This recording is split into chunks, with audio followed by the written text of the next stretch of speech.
ये कहानी है पाकिस्तान के तेल की। पाकिस्तान के पास तेल पहुंचा, लेकिन पाकिस्तानी आवाम यानी कि जनता का तेल निकलने के बाद पहुंचा। चलिए, जो भी सस्ता तेल तो पहुंचा, लेकिन हाँ, ये बात है, ये गेम जो हुआ है, ये इसमें इस तेल में खेल मोदी कर गए। मैं कहता हूँ जिनका कबाड़ भी बिक रहा है अब उनका इंडिया का, वो इस तरह कि रशिया ने जो टैंक बेचे थे अब वापस खरीद रहा है उनसे, बर्मा से और इंडिया से जो उन्होंने रशियन टैंक बेचे थे बहुत पुराने अरसे में, अब उनके पार्ट और दूसरी चीजें भारत से वापस लेकर वो तो भाई उनका कबाड़ भी बिक रहा है उनके। तो ये रिफाइनिंग की कैपेसिटी, इस तेल की रिफाइनिंग की कैपेसिटी पाकिस्तान के पास नहीं थी, ये बात सबको पता थी। तो वो रिफाइन पाकिस्तान में हुआ क्यों नहीं, वो इंडिया क्यों आया, इन्हें सब पता था, पहले दिन से पता था। रशिया की लड़ाई की वजह से जो हथियार हैं वो अब भारत में इतनी आसानी से नहीं आ पा रहे, और कुछ लोगों का यह भी कहना है कि रूस भारत से कह रहा है कि ठीक है यार, हम आपको पैसे देते हैं, हमारे हथियार हमें वापस दो। ये भी सिनेरियो हो रहा है, ये भी बात चल रही है पीठ पीछे। इससे पहले भी पाकिस्तानी बहुत सारी गवर्नमेंट्स इंडिया से बहुत कुछ मंगवाती रही हैं, लेकिन शहबाज शरीफ ने ये अपने लोगों को अब तक नहीं बताया कि ये तेल रिफाइन कहां हुआ है और रिफाइन होकर के आया कैसे, और इसमें $17 कहां गए।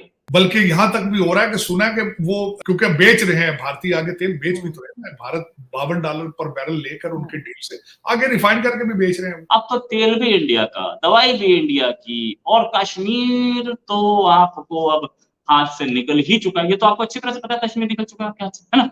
फिर भी आपको पता होगा कि अब आगे आने वाले टाइम में तेल जो अब गाड़ी चलाए ना, तो उससे पहले एक बार जरूर बोल देना, हर हर मोदी। जय हिंद दोस्तों, स्वागत है आपका भारत बुलेटिन चैनल पर। दोस्तों, रूस से पहला तेल भरा शिपमेंट पाकिस्तान पहुंच चुका है, मगर इस कहानी में एक ट्विस्ट है। दरअसल रूसी कच्चा तेल को रिफाइन करने के लिए पाकिस्तान के पास रिफाइनरी नहीं है, तो इसलिए रशिया से पहला कच्चा तेल भारत आया, भारत में रिफाइंड हुआ, जिससे भारत को एक बैरल में $17 का मुनाफा हुआ है। उसके बाद यूएई के रास्ते पाकिस्तान पहुंचा, मगर शहबाज सरकार ने अपनी जनता से ये बात छिपाई है। तो दोस्तों, इस खबर पर अधिक जानकारी के लिए आइए देखते हैं इस वीडियो को, और दोस्तों हमारे चैनल को सब्सक्राइब करना ना भूलें। धन्यवाद और शुभकामनाएं। ये तेल आया कहां से, ये तेल आया रशिया से। आया कैसे, ये आया वहां रशिया से, घुसा मेडिटेरेनियन सी में, मेडिटेरेनियन सी से सुएज कैनाल क्रॉस करके इंडियन ओशन में आया और सीधे आया इंडिया। पहले इंडिया आया ये तेल, और इंडिया आ करके इसके इसके ये न्यारा एक कंपनी है जिसकी रिफाइनरी है यहाँ पर इंडिया में, गुजरात में, और इस रिफाइनरी में ही ये रिफाइन हुआ, और रिफाइन होकर के ये वापस गया गल्फ, और गल्फ से यानी कि यूएई, और यूएई से फिर ये गया है कराची। इस समय ये शिप, आजकल तो इतनी सारी वेबसाइट्स है ना जो वेबसाइट बता देती है, शिप ट्रैकर वेबसाइट्स हैं और दूसरी वेबसाइट्स, ये सारी सारी वेबसाइट बता देती है कि शिप का कहां चल रहा है, कैसा चल रहा है, और इसका ट्रैक क्या था। उसी ट्रैकिंग से ही पता चल रहा है सबके सामने ओपन में, मैं कोई सीक्रेट तो नहीं बता रहा हूं। ये नायरा रिफाइनरी जो है, इसमें 50% शेयर जो है, 51% शेयर जो है ये इंडिया का है। एक्चुअली पहले एसआर ऑयल हुआ करती थी, एसआर शशिकांत भूरिया की कंपनी, और एसआर ऑयल ने बेच दी है। तो ये जिन्होंने खरीदी, एक 50% इंडियन पार्टनर है इसमें, और 49% रशिया की कंपनी है जिसे बोलते हैं रोसनेफ्ट, वो है। रशिया की लीडर ऑयल कंपनीज में से रोसनेफ्ट है, और रशियन ऑयल भी है, आ रहा है इंडिया। अच्छा, ये जो है वर्ल्ड की सेकंड लार्जेस्ट, अच्छा ये जो तेल है ये इंडिया की सेकंड लार्जेस्ट रिफाइनरी जो कि वारीनार में है, द्वारका में, वहां पर रिफाइन किया गया है नायरा की। आपने नायरा के बहुत सारे पेट्रोल पंप भी देखे होंगे ना, अगर आप इंडिया में हैं तो बहुत सारे पेट्रोल पंप सभी खुले हैं, ये नायरा की है, और ये नायरा जो है यही काम कर रहा है। अब ये जो तेल इंडिया आया, जब ये इंडिया आया, इसकी कॉस्ट थी $52 पर बैरल। इंडिया ने उसकी रिफाइनिंग की, no doubt about it, India ने रिफाइन किया इसको, इसमें से पेट्रोल अलग किया, डीजल अलग किया, अलग चीज अलग की, और फिर उसके बाद इसे गल्फ भेजा यानी कि यूएई, और फिर वहां से वो पहुंचा है कराची। इंडिया से जब ये तेल निकला है तो इसकी कीमत थी $69 पर बैरल। तो मतलब इंडिया ने इसमें $17 कमाए हैं। यही तो, इसे तो बोलते हैं मोदी जी का चमत्कार, गुजराती का चमत्कार। गुजराती यहाँ पे भी कमा गया, रिफाइनिंग हमारी थी, हमने काम किया, और यही तो रीजन है कि इंडिया तेल खरीदता है, और तेल खरीद के उसकी रिफाइनिंग करता है, रिफाइनिंग करके यूरोप भेजता है। जो यूरोप हमसे बोल रहा था कि रशिया का तेल मत खरीदो, वो अब हमसे खरीद रहा है, वही रशियन ऑयल। अच्छा, यूरोप इसको बोलता है कि ये रशियन ऑयल नहीं है, ये इंडियन ऑयल है, क्योंकि इंडिया ने इसको मैन्युफैक्चर कर लिया, इंडिया ने इसमें रिफाइनिंग कर ली, वैल्यू ऐड किया है। यही चीज अगर पाकिस्तान के हिसाब से बोली जाए तो बिना 370 दोबारा लगे या कश्मीरियों को धोखा देके इन्होंने ये तेल हमसे खरीद दिया, क्योंकि ये तो इंडियन ऑयल है ना। अगर यूरोपियन स्टैंडर्ड से चले तो यूरोपियन स्टैंडर्ड तो ये मानते होंगे ना। तो यूरोप ये मानता है कि ये तेल इंडियन है, तो अगर यूरोप मानता है तो पाकिस्तानी से रशियन तेल मानता है, रिफाइनिंग इंडिया से हुई, ठीक है सर।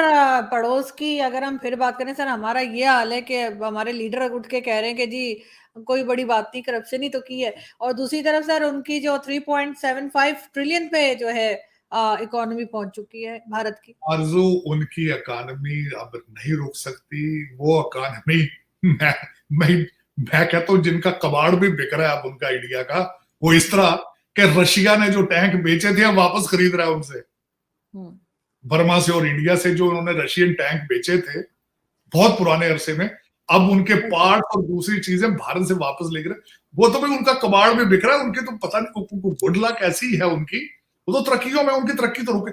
मैं उससे बढ़ के आज सुबह की जो मेरी खबर थी वो यूपीआई के बारे में थी, जो उनका इलेक्ट्रॉनिक सिस्टम है, कि सऊदी अरेबिया और बहरीन जो है वो भी यूपीआई सिस्टम को जो है वो अडॉप्ट करना चाहते हैं, जिसको यूनाइटेड पेमेंट इंटरफेस कहते हैं। मैं हैरान हूं उनका।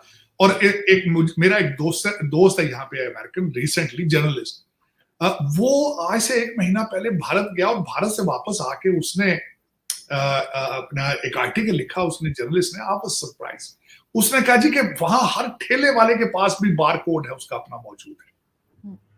कैशलेस सोसाइटी बन चुकी है और उसका गवर्नमेंट को फायदा ये है कि कोई ब्लैक मनी नहीं है, हर चीज जो है वो सामने होके आ रही है और टैक्स कलेक्शन उनकी बेहतर होगी और लोगों के लिए कन्वीनियंट है कि वो जहां जाते हैं वो बार कोड पे अपना एक दूसरे को पे कर रहे हैं। अब वो यूपीआई जो है वो एक तो उसमें ये मैं बताना चाहूंगा, इस वक्त यूरोप अमेरिका सबको मिलाकर इलेक्ट्रॉनिक उनकी ट्रांजेक्शंस जो है उनको वो सरपास कर चुके हैं। यूपीआई ट्रांजेक्शन $1.5 ट्रिलियन ईयर उनकी ट्रांजेक्शंस हो रही। तो अब कौन उनको मैच कर पाएगा? सर रशियन ऑयल के लिए कह रहे हैं कि जिन्होंने चाइनीज करेंसी में पेमेंट की है और कह रहे हैं कि जी डॉलर में से निकल आए हैं। और ये भी नहीं पता चला इस बात का कि आपने जो उनका डील भारत के साथ है उससे $17 बैरल महंगा दिया आपने पर बैरल, वो $52 पर बैरल का ले रहे हैं आप जो बात। बिल्कुल, बल्कि यहां तक भी हो रहा है कि सुना है कि वो यूएई जो क्योंकि बेच रहे हैं, भारतीय आगे तेल बेच भी तो रहे हैं, भारत $52 पर बैरल लेकर उनके डील से आगे रिफाइन करके भी बेच रहे हैं।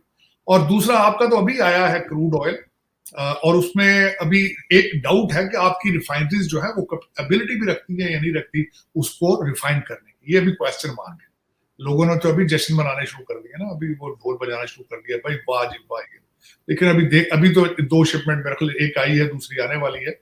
अभी देखना होगा कि आप रिफाइन करने की पोजीशन में है। यूक्रेन और रशिया की लड़ाई की वजह से जो हथियार हैं वो अब भारत में इतनी आसानी से नहीं आ पा रहे, और कुछ लोगों का यह भी कहना है कि रूस भारत से कह रहा है कि ठीक है यार, हम आपको पैसे देते हैं, हमारे हथियार हमें वापस दो।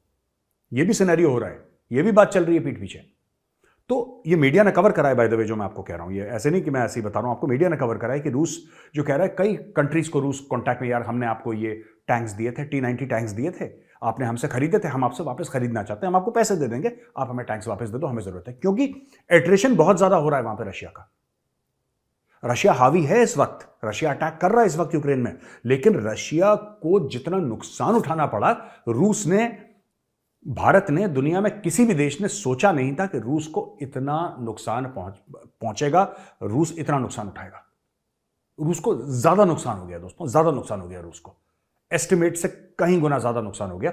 अब वो देखिए ना, बात ये होती है कि जब आप लड़ाई लड़ते हैं ना, पूरी जोरों शोरों से आप लड़ाई लड़ते हैं, तो आप जब फायर कर रहे हैं तो फिर रोक के गोली नहीं चलाता आदमी, फिर तो जब चलती है तो फिर ठट ठट ठट एक साथ चलती है।